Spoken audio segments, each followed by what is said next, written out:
You ask Tiger to solve. This deals with linear equations with one unknown.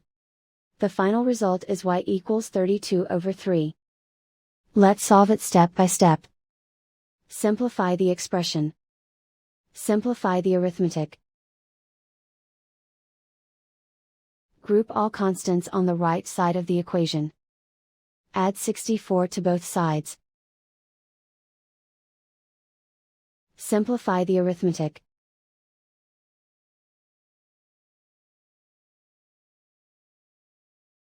Isolate the y. Divide both sides by 6. Simplify the fraction. Find the greatest common factor of the numerator and denominator. Factor out and cancel the greatest common factor. And so the final result is y equals 32/3.